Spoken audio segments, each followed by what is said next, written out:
आज आपण डाळ तांदूळ न भिजवता 1 कप गव्हाच्या पिठापासून अतिशय पौष्टिक आणि जाळीदार असे अप्पे बनवणार आहोत। हे अप्पे बनवायला खूप सोपे आहेत। अगदी 15 ते 20 मिनिटांमध्ये बनून तयार होतात। सकाळच्या घाई गडबडीमध्ये मुलांचा डब्बा असो वा सकाळचा नाश्ता असो, आपण हा नाश्ता अगदी 15 मिनिटांमध्ये बनवू शकतो। रेसिपी अगदी सोपी आहे। चला तर लगेच सुरुवात करूया। सर्वात अगोदर इथे मी 1 कप गव्हाचं पीठ घेतलेलं आहे। त्यानंतर यामध्ये आपल्याला अर्धा कप रवा घालून घ्यायचा आहे। रव्यामुळे हे अप्पे अगदी खुसखुशीत बनून तयार होतात। त्यानंतर यामध्ये मी दही घातलेला आहे। इथे मी अर्धा कप दही घेतलेली आहे। आता यामध्ये आपण चवीनुसार मीठ घालून घेऊयात। अर्धा चमचा जिरे घालून घ्यायचे आहेत। त्यानंतर यामध्ये मी काही भाज्या चिरून घेतलेल्या आहेत त्या घालणार आहे। तुम्ही तुमच्या आवडीनुसार यामध्ये भाज्या घालू शकता। तर मी इथे एक कांदा घातलेला आहे, टमाटर, सिमला मिरची आणि कोथिंबीर घातलेली आहे। तर इथे मी हिरवी मिरची वापरलेली नाही, कारण लहान मुलांसाठी सुद्धा हा नाश्ता बनतोय। तुम्ही तुमच्या आवडीनुसार यामध्ये भाज्या घालू शकता। इथे आता हे सर्व साहित्य आपल्याला मिक्स करून घ्यायचं आहे। साहित्य मिक्स करून झाल्यानंतर यामध्ये आपल्याला आता पाणी घालून घ्यायचं आहे। इथे मी अर्धा कप पाण्याचा वापर केलेला आहे। आता हे सर्व आपल्याला मिश्रण पुन्हा एकदा मिक्स करून घ्यायचं आहे। पाणी थोडं थोडंच घालायचं आहे, कारण गव्हाच्या पिठाच्या गुठळ्या होऊ शकतात। अजून थोडं यामध्ये मी पाणी घातलं आणि पुन्हा एकदा हे बॅटर चांगलं मिक्स करून घेतलं। आपण नेहमी जसे अप्पे बनवतो त्याच पद्धतीचं आपल्याला बॅटर बनवायचं आहे। तर इथे बघा, अशा कन्सिस्टन्सीचं बॅटर तयार झालेलं आहे। आता बॅटर मिक्स करू आणि यावरती झाकण देऊन 15 ते 20 मिनिटांसाठी हे झाकण मुरण्यासाठी ठेवून देऊ। आता आपण बिना खोबऱ्याची चटणी बनवणार आहोत। तर त्यासाठी इथे मी काही साहित्य घेतलेलं आहे। त्यामध्ये एक मोठ्या आकाराचा मी बारीक चिरलेला कांदा घेतलेला आहे, 2 मिरच्या आहेत, लसूण आहे, कढीपत्ता आहे आणि अर्धी वाटी मी इथे डाळवं घेतलेला आहे, म्हणजे छोटी वाटी आहे। आता हे सर्व साहित्य आपल्याला भाजून घ्यायचं आहे। त्यासाठी पॅनमध्ये थोडंसं तेल गरम करायला ठेवलं।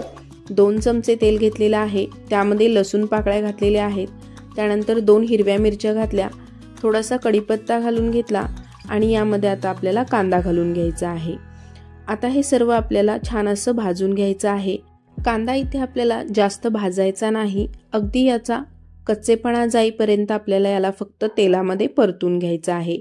जेव्हा घरामध्ये आपल्याकडे खोबरं नसतं, अशा वेळेला आपण ही कांदा आणि डाळव्याची चटणी बनवून खाऊ शकतो।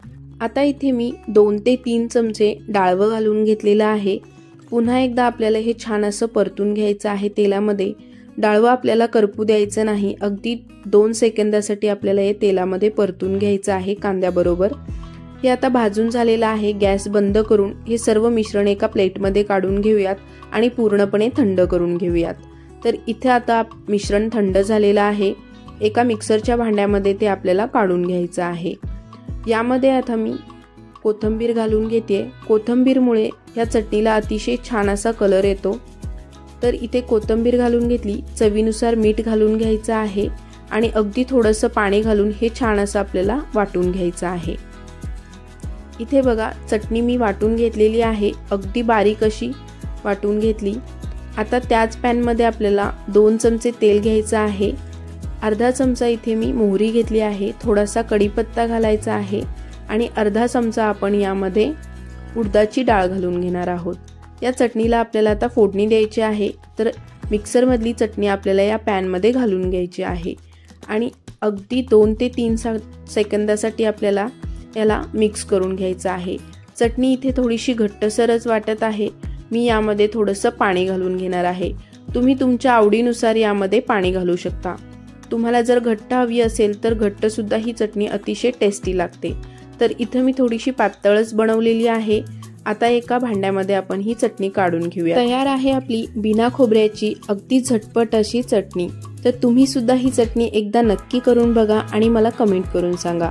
इथे आता आपण अप्पे बनवून घेणार आहोत। त्यासाठी अप्पे पात्र गॅसवरती गरम करायला ठेवलं, त्याला तेल लावून घ्यायचं आहे आणि आता यामध्ये आपण बॅटर घालून घेणार आहोत। अप्पे इथे करत असताना कडेपासून हे बॅटर आपल्याला घालून घ्यायचं आहे, म्हणजे अप्पे अगदी व्यवस्थित भाजले जातील। तर इथे बॅटरमध्ये मी बेकिंग सोडा घातलेला आहे। अर्धा चमचा बेकिंग सोडा घातला आणि लगेचच याचे आप्पे बनवायला घेतले। तो व्हिडिओ माझ्याकडून शूट झाला नाही, त्यामुळे तुम्हाला दाखवलेला नाही।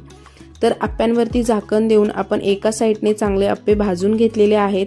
आता आपल्याला वरून थोडंसं याला तेल लावून घ्यायचं आहे आणि दुसऱ्या बाजूने याला पलटून घ्यायचं आहे आणि दोन्ही बाजूने आपल्याला अगदी सोनेरी रंगावरती हे आप्पे भाजून घ्यायचे आहेत। तर इथे मी मीडियम गॅसवरतीच आप्पे भाजलेले आहेत। अगदी छान कुरकुरीत आणि आतून जाळीदार असे हे आप्पे बनवून तयार होतात। बनवायला खूप सोपे आहेत, अगदी 15 ते 20 मिनिटांमध्ये बनवून तयार होतात आणि खायला अतिशय अप्रतिम लागतात। इथे बघा आपले हे आप्पे बनवून तयार झाले आहेत। आता प्लेटमध्ये सर्व करून घेऊया। सोबत जी ही चटणी आहे ना, ती तर अतिशय छान लागते।